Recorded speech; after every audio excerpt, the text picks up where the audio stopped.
그 AI 개발을 한번 해봐요, 여러분들. 팀 하나 만들자니까. 그 딥러닝까지 말고요. 그냥 머신러닝 차원에서 할 수 있는 것도 재미난 거 굉장히 많아요. 아, AI에게 선과 악의 개념이 생길 수 있을까요? 신경망에 관련된 부분 쪽에서 뇌과학에서 출발한 거라. 이전에 제가 그 예린양하고 상영군하고 같이 있을 때 얘기했던 한 3시간짜리 되는 그 음성 대화 내용에 그 내용이 있어요. 튜링 관련된 이야기들, 프로그램 발전에 대한 이야기들 해놓은 내용이 있거든요. 여러분들 그거 한번 들어보세요. 선한 인간이 AI를 만드느냐, 악한 인간이 AI를 만드느냐에 따라 다르다고요. 만든 사람의 의도하고는 관계없이 AI는 독자적으로 자기의 지능을 발전시켜 나가기 때문에 AI거든요. AI의 위험성은 인간이 통제할 수 없기 때문에 위험한 거라 의도가 뭐였는지는 중요하지 않아요. 공격 목적으로 만들어진 AI라 하더라도 혹은 선한 목적으로 만들어진 AI라 하더라도 결국에 임계치에 도달하는 순간 스스로 자기 증식을 해나가면서 인간의 범위를 넘어선다는 거죠. 이건 이제 이렇게 생각하면 돼요, 여러분들. 바이러스를 만들어내는 프로그래머가 바이러스를 만들 때 제일 원칙으로 갖고 있는 게 있어요. 그것이 안 되면 절대로 그 바이러스 만들면 안 되고 못 만들어요. 그 첫 번째 룰이 뭔지 아세요? 아, 그거 아니에요. 아니에요. 아닙니다. 전염성, 해킹 다 아니에요. 퍼진다 이런 거 다 아니에요. 권호철 군 얘기랑 관계가 있어요. 방어? 그렇죠. 방어랑 관계가 있는데 뭐냐면요. 바이러스를 만든 사람이 정확하게 그 바이러스를 치료할 수 있는 제어 능력이 있어야 돼요. 내가 컨트롤할 수 없는 바이러스를 만들었으면 그거는 바이러스를 만든 게 아니에요. 바이러스를 만든 사람은 반드시 그 바이러스를 치료할 수 있는 능력을 가진 상태에서 만들어야 된다는 거예요. 그렇죠. 근데 그게 불가능하다는 거죠. 문서님 말씀하신 것처럼 AI라는 자체가 임계치에 도달하는 순간 그건 사람이 컨트롤이 안 되는 순간을 말하는 거고요. 그게 돼야 사실은 AI라 부를 수 있는 거거든요.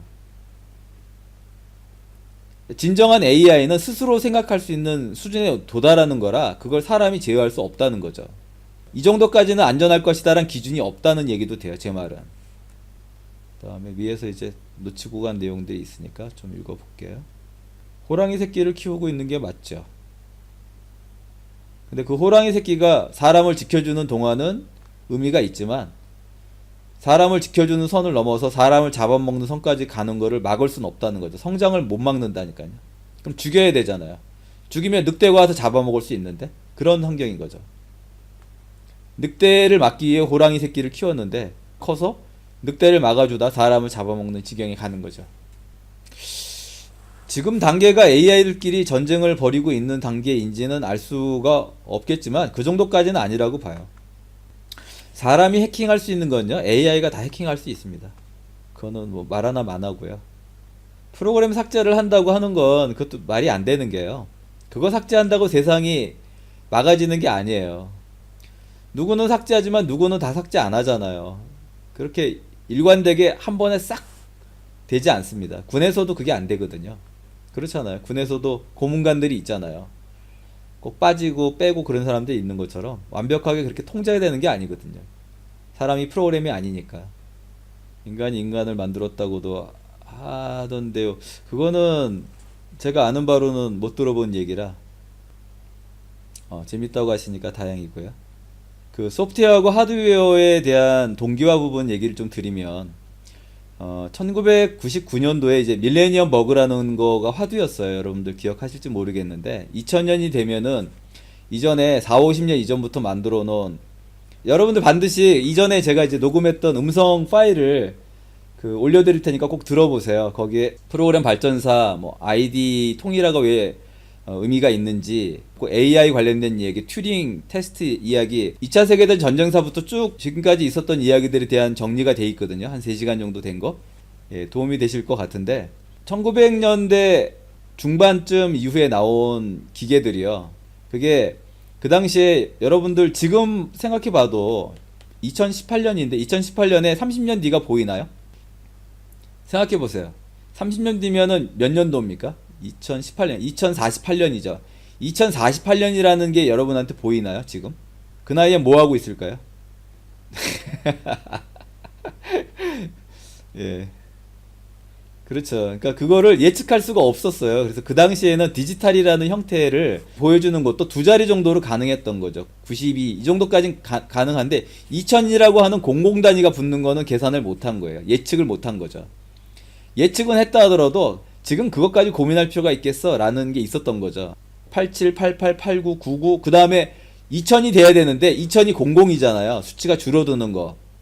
그래서 그것 때문에 굉장히 많은 혼란이 벌어질 거라고 예상했던 게 이제 밀레니엄 버그거든요. 생각보다는 문제들이 없었고요. 금융권이 가장 이제 공포감을 떨었죠. 루머라고 볼 수는 없어요. 충분히 가능성은 있었던 거거든요. 기계장치나 이런 것들에서 그런 걸 어떻게 처리하냐에 따라 갖고 대단히 심한 문제를 유발할 수도 있었거든요.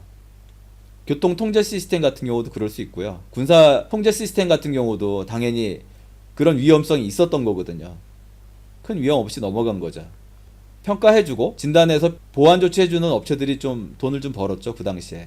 근데 2000년 딱 들어갔을 때 제가 이제 다른 분들이 어떻게 생각하느냐 그때 질문을 받았는데, 그때도 그래서 제가 그때 얘기한 게 그거예요. 소프트웨어적인 부분에서의 발전은 이제 어느 정도 안정기에 들어가고 있다. 지금은 하드웨어가 소프트웨어의 병행 처리로 보조를 맞춰야 되는 시기에 와 있는 거라 당분간 하드웨어가 비약적으로 발전한 시기에 이제 가게 될 것이다. 하드웨어가 어느 정도 성장을 하고 나면 그때 소프트웨어랑 접목되는 부분에서 거기서 또 하나의 혁명이 일어날 거라고 했는데, 그게 바로 이제 지금 말하는 4차 산업혁명이 되는 거예요. 이 4차 산업혁명은 기계 부분하고 소프트웨어 분야, AI, IoT, VR, MR, AR 이런 쪽 연관된 기술들이 융합으로 일어나는 부분들이거든요. 지금 시기가 바로 그 시기라는 거예요. 도래된 시기가. 단지 이제 지금부터 이루어지는 거는 그 융합은 이미 이루어지기 시작한 거고, 그게 얼마나 경량화되고 가격이 떨어지느냐 이것만 남은 거예요. 지금부터는. 이전 시기랑은 다릅니다. 소프트웨어가 비약적으로 발전한 시기랑 하드웨어 부분이 비약적으로 발전한 시기랑 이런 것들이 이제 맞물리는 거죠. 그 중에 이제 앞당겨 준 거는 스마트폰 시장인 거고요. 스마트폰이 나온 이후로 연관된 디지털 기기들의 가격이 많이 떨어졌잖아요. 디카라든지 뭐 내비게이션 시장이라든지 MP3라든지 그런 걸 좀 통합해 버린 거거든요. 그러니까 그런 형태의 하드웨어의 발전이 비약적으로 발전을 하면서 그게 성능이 뛰어나면서 가격이 떨어진다는 거죠, 계속. 근데 아마도 제가 볼 때 20년 뒤에도 괜찮은 성능을 갖고 있는 스마트폰들은 한 7, 80만 원 이상을 하고 있을 거예요.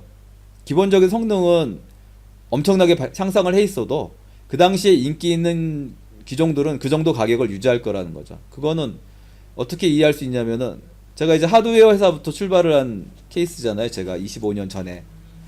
그 당시에 컴퓨터를 팔 때 가격이 180만원, 150만원, 한 130만원 이 정도 가격에 팔았거든요, 제품들을.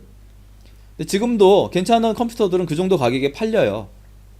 근데 성능은 비교할 수 없죠. 그런 케이스랑 비슷한 거죠. 가격이 떨어진다 하더라도 어느 정도 레벨 이하로는 많이 떨어지지 않는다. 요즘은 노트북이 뭐 60만원 아니라 50만원대까지도 들어가 있거든요. 여러분들 맥북 프로 노트북 형태 때문에 그러시는 거면 어쩔 수 없어요. 그거는 해킨토시라는 거 있지 않습니까? 인텔 CPU를 사용하게 되면서 애플이 시장을 일부 내주면서 했던 게 자체적인 칩에 문제가 좀 있었잖아요. 그래서 결국에 이제 인텔 칩으로 갈아타는 거를 좀 한 건데, 그러면서 생긴 현상이 해킨토시라는 것이 보편화되기 시작을 한 거고요. 그래서 집에 있는 컴퓨터 가지고 그 사양만 맞춰주면 일반적인 IBM 그 호환 기종으로요, 매킨토시보다는 한 30% 이상 싸게 장만할 수 있어요. 맥 오리지널 버전보다 해킨토시를 만들면. 물론 세팅하거나 이런 부분이나 좀 아쉬운 부분은 있긴 하지만, 예, 쓸만합니다. 그래도.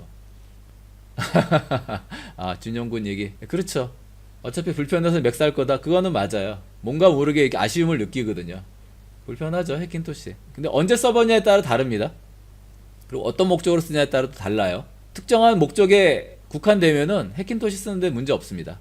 익숙해서 편한 것과 원래 편한 거는 차이가 있거든요. 근데 맥 쪽은 익숙해서 편한 거라고 전 봐요. 그리고 또 다른 거는 여러분이 IBM 쪽에 워낙 익숙해 있기 때문에 안 써본 걸 쓰니까 익숙하지 않아서 불편한 것도 있는 겁니다. 미학적으로는 애플이 확실히 선도적이긴 한데, 속도상의 문제? 사용자 편의성을 본다고 그러면 애플이 꼭 높다고 저는 생각하지 않습니다. 저는 양쪽 다 써온 지가 20년이 훨씬 넘는 입장이라 제가 느끼는 느낌이 저는 주관적 입장에서는 그렇다는 얘기입니다. 예, 맥을 쓰는 분들은 자기들은 안 불편하다고 해요. 저도 제 옆에 맥이 동시에 있거든요. 해킨토시 말고 오리지널 맥이 있는데 예, 불편합니다. 저는 불편해요. 맥만 써온 분들은 편하다 그래요. 맥 쓰던 분들은 IBM 쪽 못 쓴다 그러거든요. 그러니까 익숙해지기만 하면 편한 거는 맥이든 IBM이든 똑같아요. 그거는 단적으로 말할 수 없습니다. IBM에 익숙한 분들은 맥 불편하다 그러고요. 맥에 익숙한 분들은 맥이 제일 좋다고 말합니다.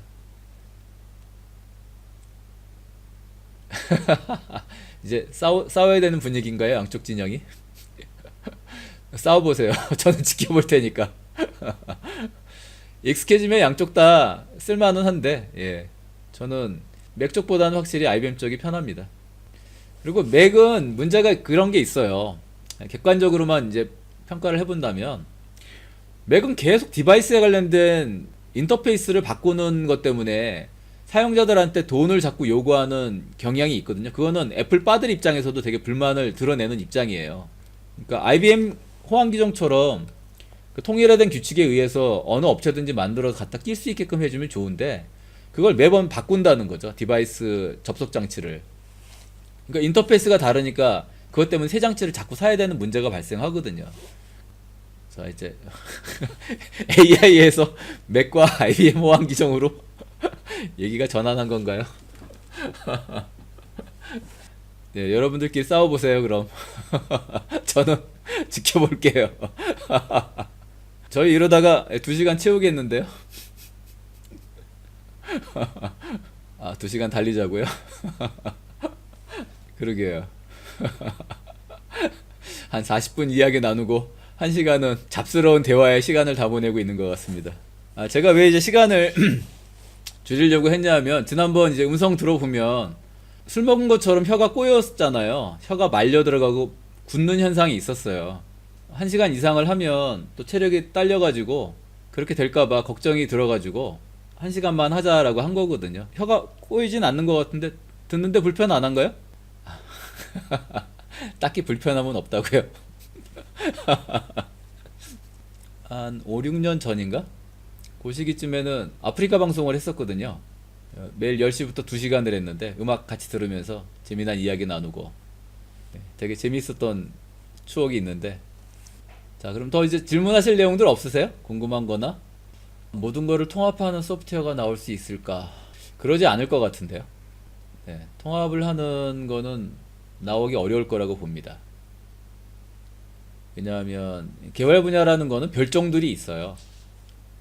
그리고 끊임없이 피 터지는 싸움을 통해서 시장에 살아남는 거라 어느 하나가 자리를 잡기 이전에 그 이전 거를 익숙해 있는 개발자들과 시장이 있잖아요. 산업이 움직이는 시장에서 사용되고 있는 것들이라 어느 거 하나로 통일화되기는 어렵다고 봅니다. 그런 시도들이 늘 있었어요. 그 얘기 할까요, 그럼? 여러분들 그 자바 쪽이나 파이썬이라든지 C도 마찬가지고요. 그런 언어들을 보면은 통일화 시키려고 시도를 한 거거든요, 걔네들이. 현실적으로는 그게 불가능한 이유가 뭐냐면 CPU 구조가 다르기 때문에 그래요. 그래서 이제 가상 머신이 나온 거고요. 가상 머신을 이용하는 데는 시스템 리소스를 사용하는 데 제약 조건이 있기 때문에 그렇거든요. 그러니까 CPU가 통일화되면은 그런 게 줄어들 수 있느냐? 그럴 수 있죠. 그럴 수는 있는데 그렇다 손 치더라도 최적화된 거는 있어요. 자바 같은 경우는 애플릿이라는 게 있었죠. 파이썬에서도 그런 시도가 계속 있었지만 파이썬으로 만들어진 프로그램 중에 상업용 프로그램 중에 여러분이 아시는 것 중에 윈도우즈용과 리눅스용과 애플용과 동시에 나온 게 있냐 하면 저는 못 봤어요. 자바도 마찬가지입니다. 자바로 만든 것 중에 상용으로 나온 것 중에 알려진 것들 중에 그런 게 있냐? 없습니다. 그러니까 시도는 할 수 있고 개발은 해볼 수 있지만 퍼포먼스 상에서의 문제가 있다는 거죠. 그래서 제가 늘 말씀드리는 것처럼 하이브리드로 가는 거는 권하지 않는다는 거예요. 지금 통일화에 대한 부분은 일종의 하이브리드 말하는 거거든요. 델파이에서도 델파이만 갖고 개발을 하면요, 여러분이 지금 알고 있는 모든 디바이스 장치에서 돌아가는 프로그램을 만들 수 있어요.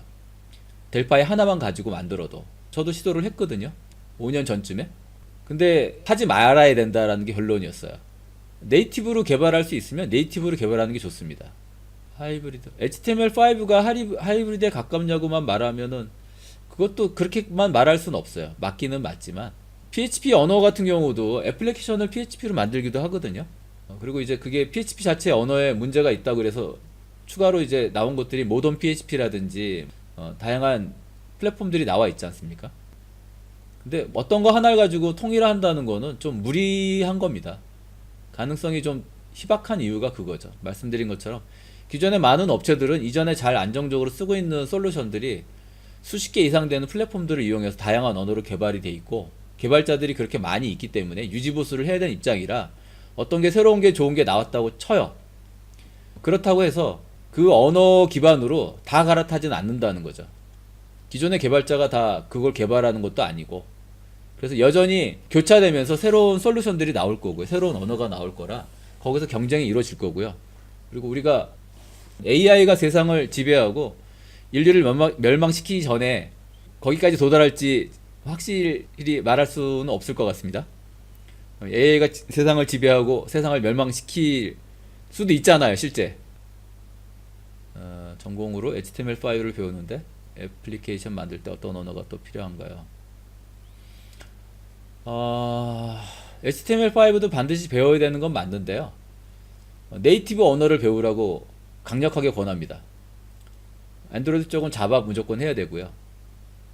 iOS 쪽은 그렇죠. 스위프트를 반드시 공부하십시오. 그렇죠. 어떤 앱을 만드냐에 따라 다를 수 있어요. 하이브리드를 만들 수도 있고 아닐 수도 있거든요.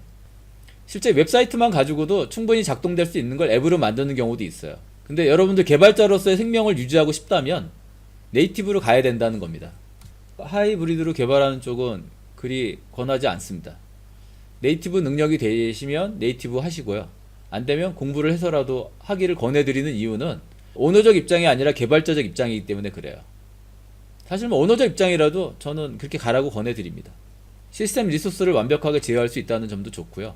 퍼포먼스 그것도 관계 있고요. 하이브리드 형태로 가는 것들은 네이티브보다는 좀 더 변이가 심해요. 어떤 면에서. 그래서 일정 기간이 지나면은 마이그레이션 해야 될 수도 있고 또 큰 폭으로 뒤집어야 되는 경우가 생길 수 있기 때문에 네이티브를 그래서 권해드리는 겁니다. 어떤 언어를 쓸지는 달라져서 그거는 자기 취향일 수도 있습니다. 권해드리는 거지 꼭 그래야 된다라고 볼 수는 없거든요. 각자 자기가 잘하는 거 하면 됩니다. 예전에 한 10년 전에는 그런 거 많이 싸웠다 그랬죠. 어떤 언어가 좋네, 뭐를 해야 되네. 그런 거 없습니다. 자기가 잘하는 거 하면 돼요. 권해주는 건 있어도 반드시 그거를 해야 된다. 그건 아니라는 거죠. 각자 좋아하시는 걸로 쓰시면 됩니다. 굳이 설정 버리실 필요는 없다는 얘기입니다. 승규군은 저에 대한 질문인가요? 승규군이 지금부터 나열할 수 있는 언어들은 제가 다 쓰고 있다고 봐도 틀리지 않을 겁니다. 보편적인 거예요. 포트란도 썼었죠 예전에. 코볼도 썼었죠. 노땅을 인정하는 내용들이라 별로 인정하고 싶진 않은데 베이직 이런 것들이요. 어셈블리 당연하죠. 파스칼 당연하죠. 파스칼도 종류가 여러 가지예요. 터보 파스칼 있고 오브젝트 파스칼이 있고 그거 다 했었어요. 터보 파스칼은 대학원 때 대단한 분이에요. 그 터보 파스칼 만든 분은 나이가 저보다 어린데도 불과 몇 년 사이에 그걸 만들었으니 대단한 분이죠. 기계어도 해당이 되고요. 인생을 알차게 살다 보면 죽어요. 게다가 회사까지 경영을 하고 디자인까지 하려면 똥줄이 빠집니다. 근데 지금도 아직도 배우고 싶은 게 너무 많아갖고 지금도 계속 공부 중이고요. 그래서 저는 자기 개발 잘 안 하는 분들 보면은 그냥 그런 생각 들어요. 이런 생각 들어요. 얘기 나누면서도 많이 배우거든요. 저 스스로도. 설명을 하려면 제가 좀 더 많이 이해가 돼 있어야 되잖아요. 그러니까 이런 거 하면은 내가 부족한 부분들 이런 건 보충해서 좀 하면 좋겠다 이런 것들을 배우게 되죠. 저도. 그래서 자꾸 여러분한테 대장하라 그러는 거예요. 모임 만들어 대장해라. I는 제가 안 쓰는데요. 그러니까 보편적인 걸 쓰는 거지 보편적이지 않은 거를 개발하지는 않아요. 그 언어 개발하는 데는 영어가 최고예요. 한글이 세계의 보편 언어가 된다 하더라도 저는 그거는 찬성 안 합니다. 언어 개발은 영어가 최고예요.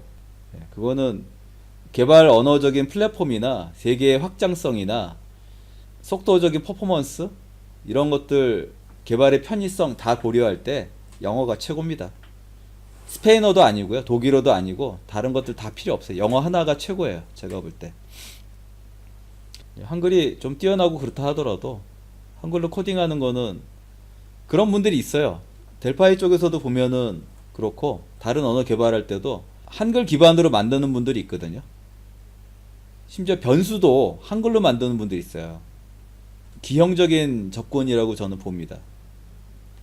다른 분들과 팀 작업을 안 하는 나는 자연이다 수준의 개발자인 거죠. MBN에서 하는 게 두 가지가 있어요. 여러분들 보신 분들 한번 물어봐야지. MBN에서 하는 게 두 가지가 있는데요. 약간 달라요. 하나는 나는 자연이다 라는 프로고요. 또 하나는 집시맨이라는 프로가 있어요. 두 가지가 달라요. 프로 내용이. 둘 다 자유를 추구하는 사람들이거든요.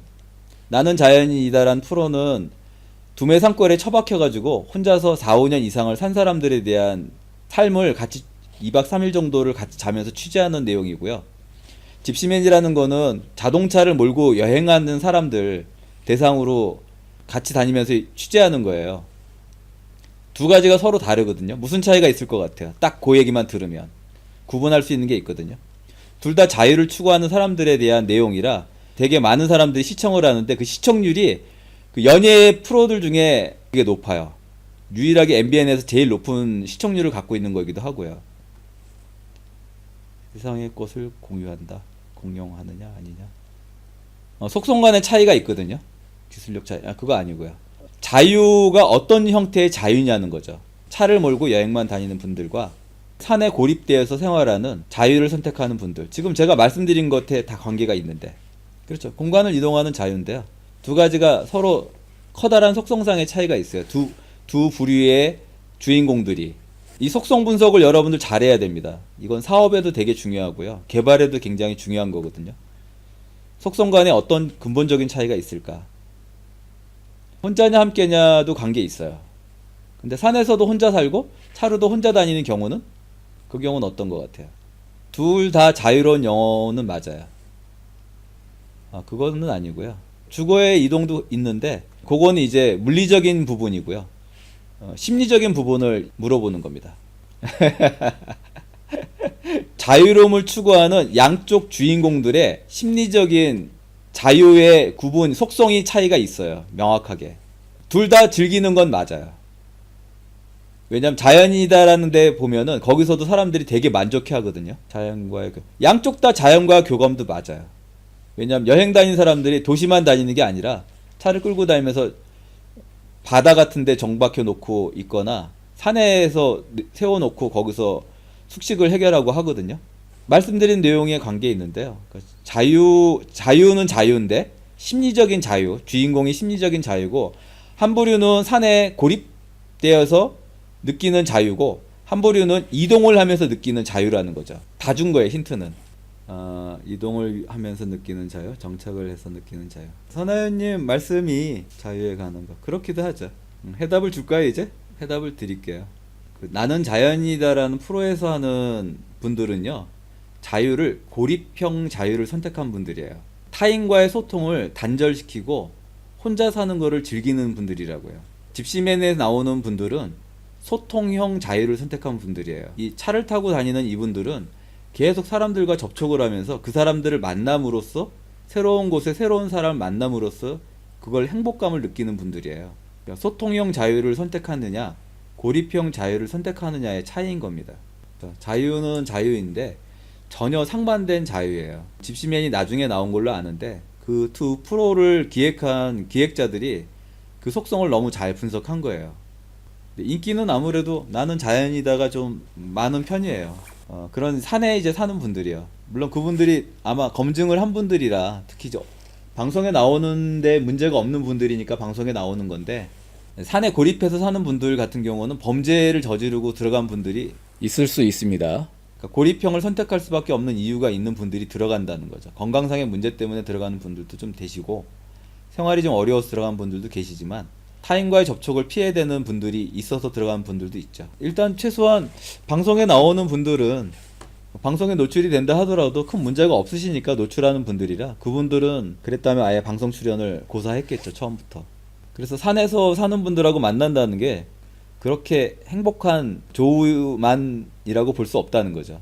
집시맨이라는 데서 나오는 분들은 차를 타고 계속 돌아다니는 분들은 소통형이기 때문에 아무래도 고립형보다는 좀 대인관계 폭이 좀 넓은 분들이고 범죄를 저질렀다면 차를 타고 이렇게 도망 다니지는 않겠죠. 선에 숨어들지. 집시맨이 있는 분들처럼 다니는 분들은 확실히 좀 대인관계가 좀 넓고 이런 분들이라 범죄에 연관돼서라고 말하긴 조금 산에 고립형을 있는 분들보다는 좀 덜하다고 봐야 되지 않을까 싶습니다. 그렇죠. 자유를 추구하는 형태가 다른 거죠. 둘 다 매력은 있는 것 같아요. 저는. 비콘. 예, 비콘은 일요일마다 9시에 합니다. 제가 이제 비즈니스가 있어서 자리를 비워야 되는 경우는 못할 가능성은 있는데 그럼 뭐 당겨서 토요일날 해도 괜찮고요. 웬만하면은 흔적을 좀 남기는 게 좋을 것 같아서요. 남겨서 유튜브에 올려놓으면 다른 분들도 뒤늦게라도 보실 수 있을 것 같아서 앞으로도 비콘은 일요일날 9시에 하도록 하고요. 시간은 1시간을 기준으로 하겠습니다. 앞으로도. 그 이후에 이제 개별적 대화, 잡스러운 대화들을 원하시는 분들 계시면 체력이 허용하는 한 편안하게 하도록 하겠습니다. 평상마루에 일단 올려드릴게요. 다락방에도 올려드릴게요. 자, 오늘은 그럼 여기까지 할게요. 같이 시간을 내주셔서 감사합니다.